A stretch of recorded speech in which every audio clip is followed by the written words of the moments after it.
नमस्कार मित्रांनो, मी राहुल कदम आपल्या सर्वांचं विविध कायदेविषयक माहिती, सरकारी योजना आणि शासन निर्णय यांची माहिती देणाऱ्या आपल्या माहिती असायलाच हवी या यूट्यूब चॅनलवरती आपल्या सर्वांचं सहर्ष स्वागत करीत आहे। मित्रांनो, महाराष्ट्रामध्ये सध्या उद्भवलेली दुष्काळी परिस्थिती पाहता महाराष्ट्र शासनाने यापूर्वी शासन निर्णय काढून महाराष्ट्रातील 40 तालुक्यांमध्ये दुष्काळ हा जाहीर करण्यात आला होता। पण ज्यावेळेस दुष्काळ जाहीर झाला त्यानंतर महाराष्ट्रातील जनतेतील आणि खास करून शेतकऱ्यांमध्ये रोष होता की महाराष्ट्रातील सर्वच भागामध्ये दुष्काळी परिस्थिती असताना फक्त काहीच भागांमध्ये दुष्काळ का जाहीर करण्यात आला। यानंतर आता महाराष्ट्र शासनाने नवीन शासन निर्णय जाहीर केलेला आहे आणि यामध्ये आता अजून तालुक्यांचा गावांचा हा समावेश करण्यात आला आहे। तर ही गावे तालुके कोणकोणती असणार आहे आणि त्यांना मदत कशा पद्धतीने पुरवली जाणार आहेत या विषयाची सविस्तर माहिती आज आपण या व्हिडिओमध्ये जाणून घेणार आहोत। पण जर माहिती असायलाच हवी आहे यूट्यूब चॅनलवर जर पहिल्यांदा आला असाल तर हा यूट्यूब चॅनल नक्की सबस्क्राईब करा, त्यासोबत शेजारील बेल आयकॉन दाबायलाही विसरू नका। अशीच माहिती आपल्या व्हॉट्सॲपवरती मिळवण्यासाठी आपण आमचा व्हॉट्सॲप ग्रुप जॉईन करू शकता, ज्याची लिंक आपल्याला ह्या व्हिडिओच्या डिस्क्रिप्शन बॉक्समध्ये दिली आहे। तर चला मित्रांनो, सुरू करूया आजचा हा व्हिडिओ।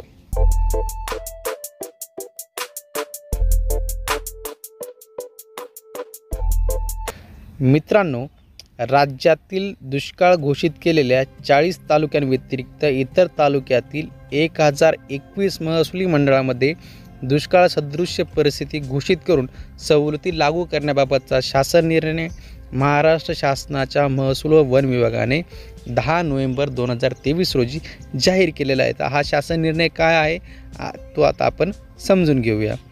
नैसर्गिक आपत्तीच्या घटनांमुळे बाधित होणाऱ्या आपत्तीग्रस्तांना तातडीने मदत देणे शक्य व्हावे यासाठी अशा प्रस्तावावर निर्णय घेण्याकरिता कायमस्वरूपी मंत्रिमंडळ उपसमितीने संदर्भ क्रमांक 2 येथील 13 जून 2018च्या शासन निर्णयान्वये गठीत करण्यात आले।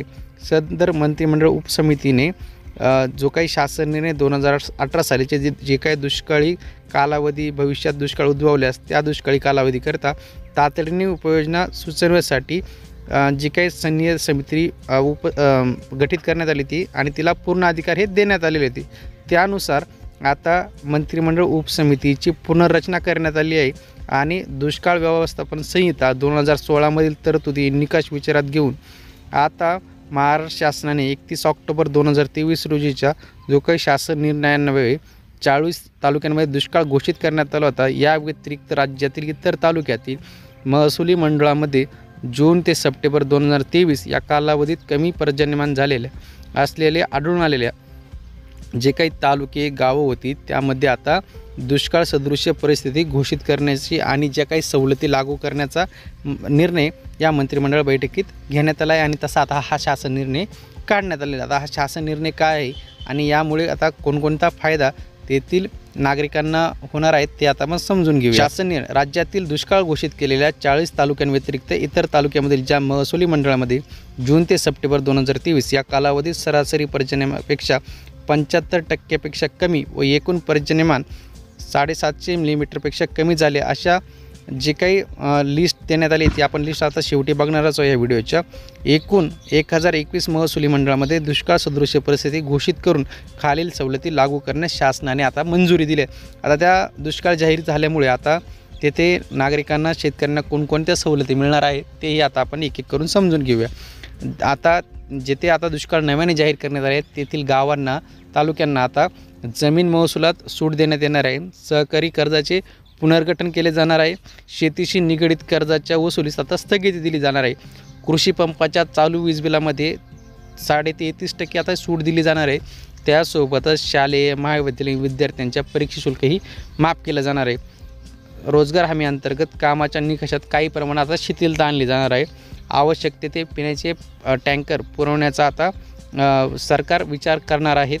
टंचाई जाहीर झालेल्या गावात शेतकऱ्यांच्या शेतीच्या पंपाची वीज तोडणी आता करता येणार नाही। म्हणजेच मित्रांनो, आता ज्या ठिकाणी आता दुष्काळ जाहीर करण्यात आलेलं नव्यानं या 1021 गावांमध्ये आता तेथील शेतकऱ्यांना त्यांची जी काही विजेची जोडणी असेल ती कुठलाही वायरमन किंवा अधिकारी हा तोडू शकणार नाही। त्यांची वीज ही कायम राहणार आहे, तरी त्यांनी बिल भरलेले असो अथवा नसो तरी तेथील वीज ही शेतकऱ्यांची कायम असणार आहे।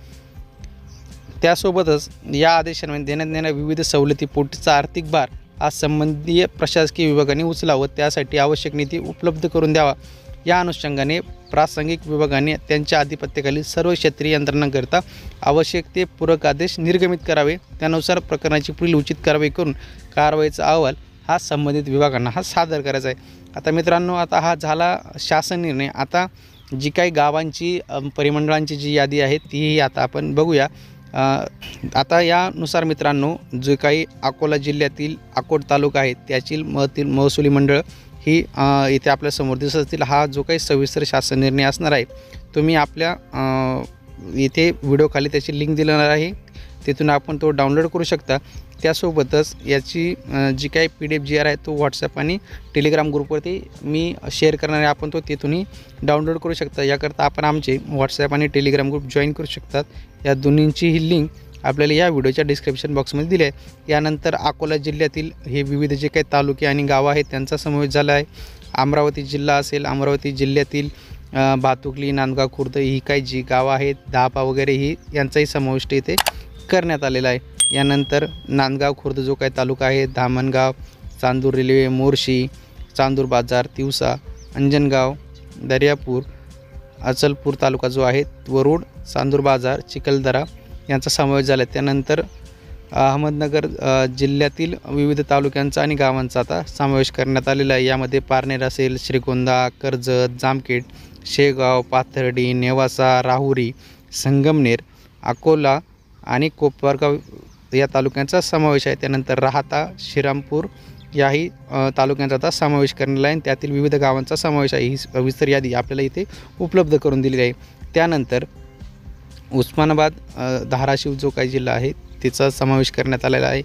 त्यानंतर त्यातील विविध जे काही तालुके आहे, भूम, कळंब, उमरगा, संभाजीनगर जिल्ह्यातील पैठण, फुलंब्री, वैजापूर, गंगापूर, खुलताबाद, सिल्लोड, कन्नड याही तालुक्यांचा समावेश करण्यात आला आहे। त्यानंतर कोल्हापूर जिल्ह्यातील शिरोळ, पन्हाळा, करवीर, कागल, भद्रावती जो काही चंद्रपूर जिल्ह्यातील जिल्हा आहे तालुका आहे त्याचाही समावेश करण्यात आलेला आहे। त्यानंतर जळगावमधील भुसावळ, यावल, मुक्ताईनगर, बोदवड, अमळनेर, एरंडोल, धरणगाव, चोपडा, पाचोरा, जामनेर, भडगाव, यावळ, रावेर, बोदवड, पाचोरा यांचा समावेश करण्यात आला आहे। त्यानंतर जालना जिल्ह्यामधील जाफराबाद, घनसांगवी, परतूर, धुळे जिल्ह्यातील जे काही साक्री तालुका आहे त्यातील जे काही परिमंडळ असतील, शिरपूर असेल, धुळे असेल, साक्री असेल, त्यानंतर नंदुरबार जिल्ह्यातील नवापूर, शहादा या हातगाव यातील परिमंडळाचा समावेश करण्यात।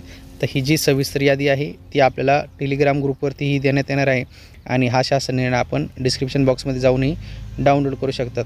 तर मित्रांनो, आज आपण ह्या व्हिडिओमध्ये जाणून घेतला आहे की महाराष्ट्र शासनाने आता जे काही 1021 परिमंडळ सामील करण्याचा निर्णय घेतला आहे, त्यानुसार आता महाराष्ट्रातील जी काही राहिलेली गावं, तालुके होती ती आता सर्वच दुष्काळीग्रस्त जाहीर करण्यात आलेली ह्या यादीत दिलेल्याप्रमाणे।